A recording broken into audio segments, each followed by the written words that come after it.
from Humboldt Park follows a recent pattern in which the city has made public spaces permanently unavailable to people experiencing homelessness. I, along with countless others, have been doing outreach here at the Humboldt Park encampment for some time now, and we've learned while conducting outreach that there are some people who feel that they have nowhere else to go. Many we have spoken to haven't been connected to housing. They prefer not to go to a shelter outside of the Humboldt Park community and want to stay in the Humboldt Park where their resources are. Some folks have had traumatic experiences at shelters and don't want to go to another one. People are from the Humboldt Park community and don't want to leave.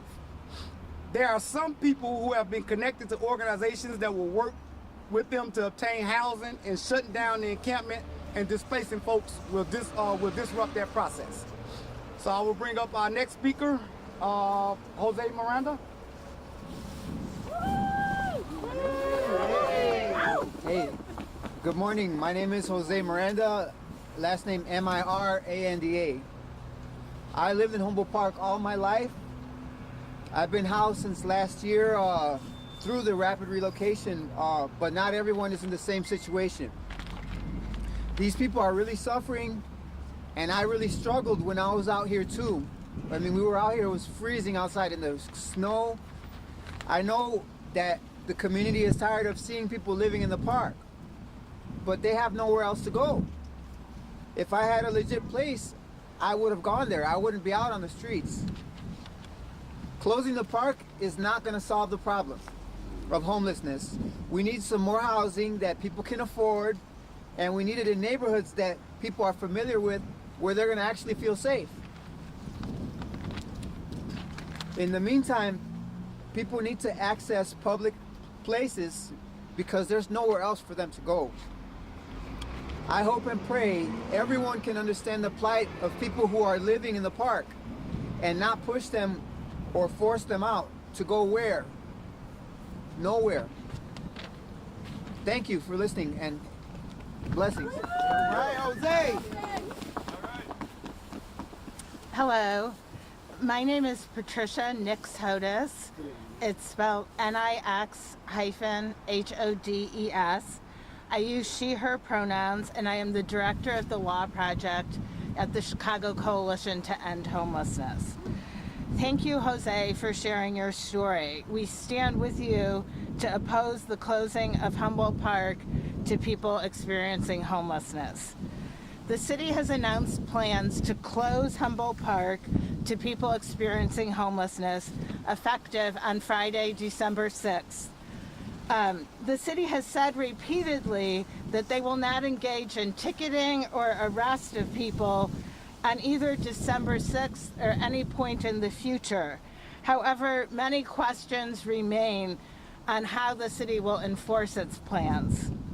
We are also very concerned about how people's property will be protected during this displacement.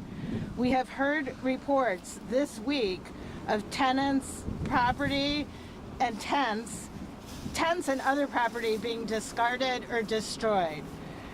We laud Mayor Johnson and Alderperson Fuentes' efforts to house people through the provision of 63 units of housing and efforts to secure a non-congregate shelter in Humboldt Park. However, those efforts do not warrant permanently closing space to people who need it. This closing is part of a pattern in which the city has closed other public spaces after conducting what is called an accelerated moving event, or AME. AMEs aim to house everyone at a certain location. However, not everyone at this location has been housed through the AME. And the purpose of the AME is not to close the space to current or future people experiencing homelessness. AMEs do not require encampments to be shut down. The intention is to expedite connection to housing as quickly as possible, not to remove outdoor options for people. We do not agree with the practice of closing off public space because it is not value or goal aligned with Housing First aims and mirrors the hollow cruelty of criminalization, which tackles the visibility of homelessness more than the root causes. The practice of permanently closing sites will push people away from centralized locations and will inhibit people from staying in familiar sites where they feel safest and are best connected to resources to meet their needs. Humboldt Park is a location where people experiencing homelessness have stayed for years. The timing of the city's action is also not consistent with best practices. The city is displacing people as extreme weather is approaching and is actually already here. The city is decreasing shelter beds at this time, so people displaced now and in the future will have more difficulty accessing shelter beds. Thank you. All right. Great job. Can you use the mic? People in the back can hear better. In the back, can you hear? Oh, you can hear. Oh, no. Good morning. Hello, my name is Ryan. My name is Ryan Spangler, S-P-A-N-G-L-E-R. I am the Street Outreach Supervisor at Heartland Alliance Health. We provide services and housing support here at the Humboldt Park encampment and at other encampments throughout the city. I'm here today to oppose the closing of the Humboldt Park encampment. The Humboldt Park encampment is part of a disturbing pattern of encampment closings in Chicago that includes the prominent recent closing of the decades-long standing Roosevelt and Des Plaines encampment, which now has a fence enclosing it that implicitly states people experiencing homelessness no longer welcome. These closures come in the shadow of the ominous Grants Pass versus Johnson Supreme Court decision that serves to further normalize the criminalization of unsheltered homelessness. And we applaud the accepted offers of housing and services by many, but not all people, that have preceded these closures. These services are most welcome and life-altering. Though these offers of essential services do not justify the closing of encampments that unhoused people have called home for many years, if not decades. Here, the means do not justify the ends, or an injustice done gently and respectfully is still an injustice. And we seem to have slipped into prioritizing a not in my backyard, local housed, resident complaint-based encampment service model where the end goal is the closing off of public space to people who are homeless rather than the ongoing proactive providing of services that centers the well-being of our unhoused neighbors. And when we shut down encampments, we are also shutting down long-standing interpersonal relationships based in mutual aid and survival, the connection to place and neighborhood, the gained knowledge of local resources and services developed over many years. We are shutting down a place where future unhoused people can live in local community where they feel comfortable and can obtain the solidarity and support they need from others in similar situations. We are also shutting down a place where service providers like me can locate people to connect them to housing and other life-sustaining services. One of the largest barriers to housing people is not being able to find them once a rare housing opportunity becomes available months, if not years, down the line. Thus, the closing of encampments does not represent a trauma-informed, housing-first approach to homelessness. And imagine if a working, middle, or upper-class neighborhood was being forcibly closed. The paternalism and injustice would be clear. But because these are people who are unhoused and outside the pay-to-stay economy of capitalism, the morality of this situation becomes easily disposable, like too many of our unhoused siblings themselves. And let us remember, the cause of encampments is a severe lack of affordable and deeply affordable housing and non-congregate shelters in local communities. And until these issues are solved, encampments should not be closed, and unsheltered homelessness in some form will persist. And these closures come in the context of a shortage of congregate shelter beds in Chicago numbering in the thousands. Article 25 of the Universal Declaration of Human Rights, which the United States has signed on to, states that all people have a right to decent housing. If we would honor this commitment, encampments for people who are unhoused would no longer exist. The fulfillment of this national pledge made 75 years ago is the ultimate solution to encampments and to homelessness itself. Let us not allow the callously indifferent survival of the fittest market mentality to colonize our minds and hearts. Homelessness is a policy choice, and ending it an act of justice. May we grow towards a world where every person counts, and the economic human rights of every human being are respected. A world where poverty and homelessness exist only in our memories. A world where we use housing not as an alienating commodity, but as a tool to create inclusive communities for all of our neighbors. Thank you. Yes. Great job.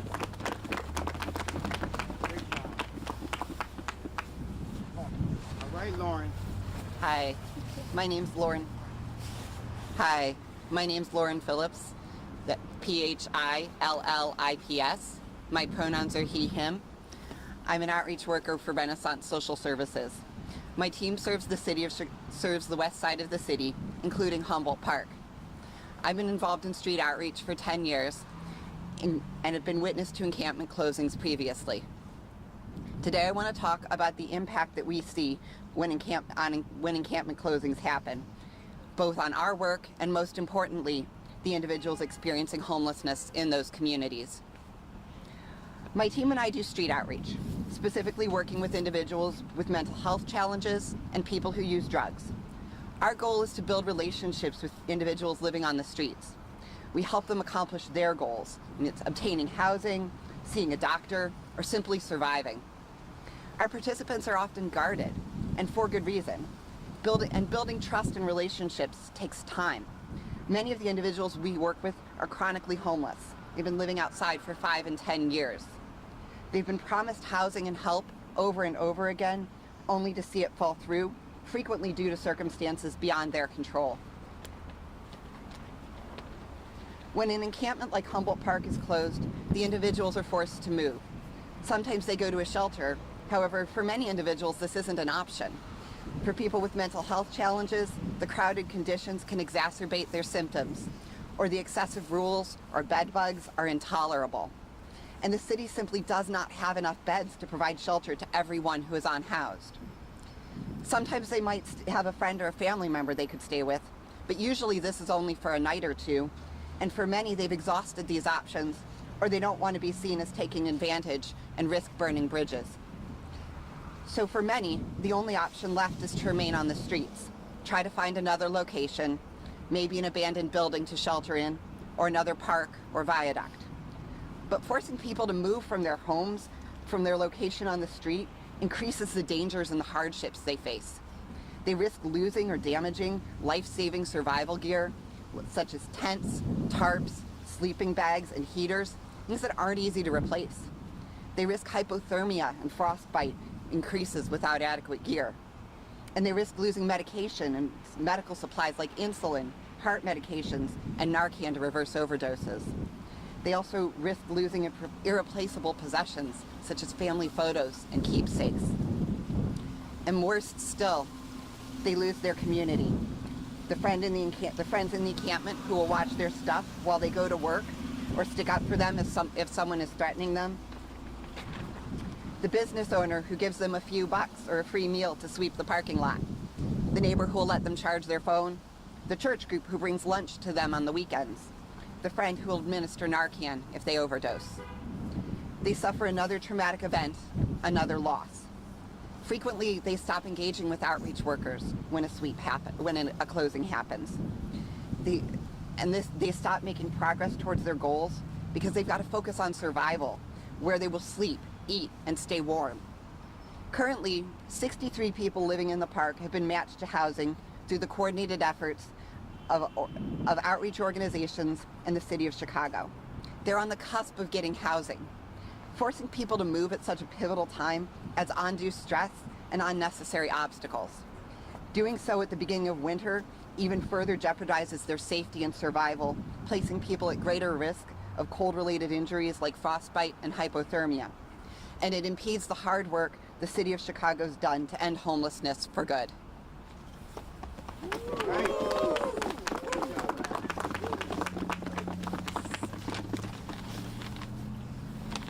Good morning.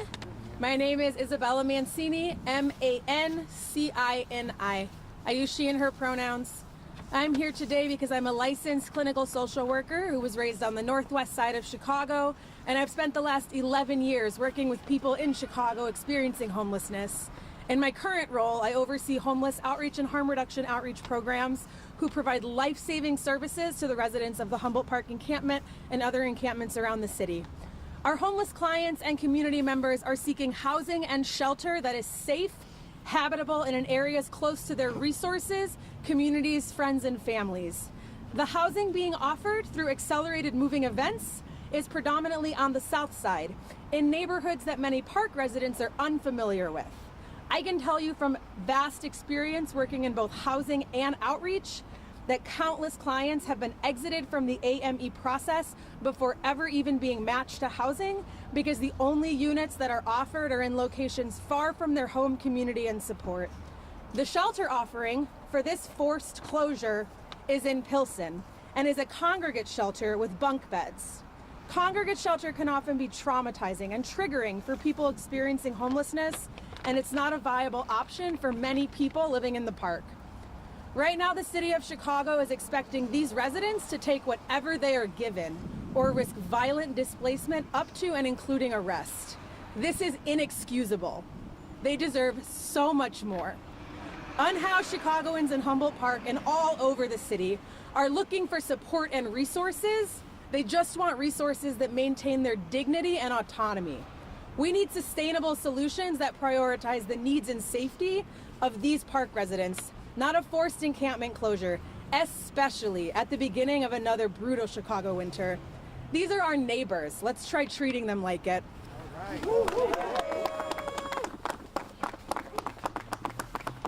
Alrighty, at this time, I would like to ask if there's any questions from the media. 63 people have been matched to housing. What is the delta for people who are who have not yet been matched and will need to find another place to go? How many people remain? How many people will we? I don't know exactly, but we do. Can you ballpark it? Like 5, 15, 50? I think, you can see there's a lot of people still in the park. I think maybe 30, but I don't know exact numbers. I've been around here. It's probably like. Sir, come to the microphone. Yeah, I've been around here, so for every tent, it's like 2 or 3 people. Some tents have like 5 people in it. It's got to be at least from here to like way over there beyond this. If they're talking the whole Humboldt Park, it has to be like 70, 80 people. It's a bunch. You just don't see them.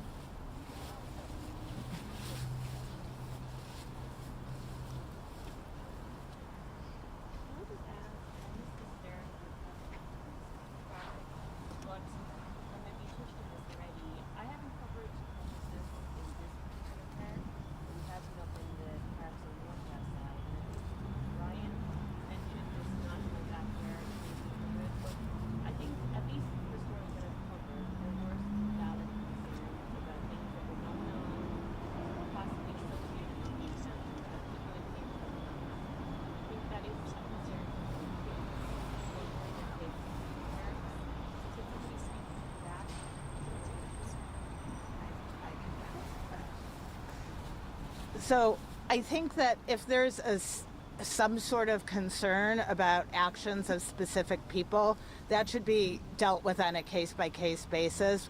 We shouldn't be depriving a whole public space for everybody who's homeless right now and in the future based on the actions of a few individuals. My other question is, I think it is a you mentioned things about it, housing and maybe not being suitable for everybody, but is it not better to be inside somewhere in this weather?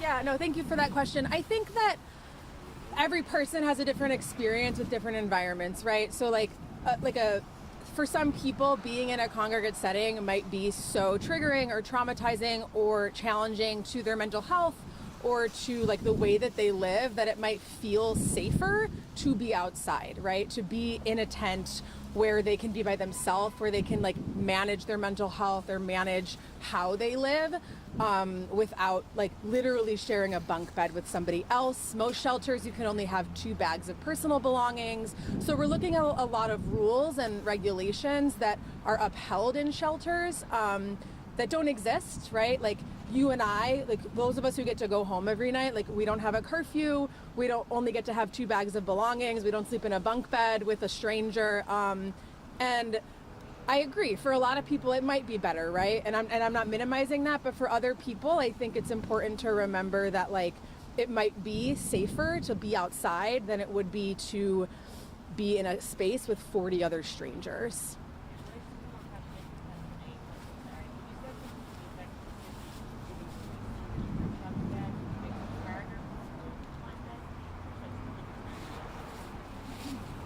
the city is decreasing shelter beds. Okay, that makes that more sense. All right, thank you very much. I appreciate it. What about the plan that the mayor passed as of January 1st to implement that new strategy after getting rid of the migrant shelters or the arrival shelters and incorporating more of a homeless approach? What do you say to that? So that's the One System initiative, which is going to be combining the traditional shelter system with the new arrival shelter system. And that is going to result in a total decrease of beds. As of June of this year, there were about 14,000 beds in both systems combined. As of January 1st, there's going to be 6,800. So that's the decrease we're talking about.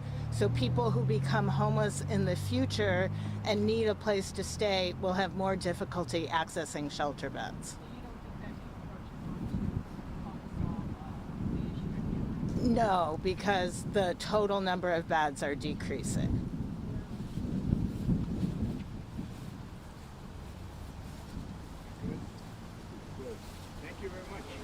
Alrighty. So, in closing, I want to say, unfortunately, people lose housing and become homeless every day. Public spaces should not be made unavailable to people who become homeless in the future. It is also common for people to move in and out of homelessness. There is not sufficient affordable housing or shelter in the city for all that needed. The city is engaging in a pattern of closing off public space. Other locations in the city that people have relied on when they have had no place else to go have also been made unavailable. The solution to homelessness is permanent housing and services. Until we have access to housing for all that needed, the city must keep public spaces open for those that enter homelessness and have no other options. Thanks again to all of you all for attending. This press conference is adjourned, but the struggle is not over. Not over.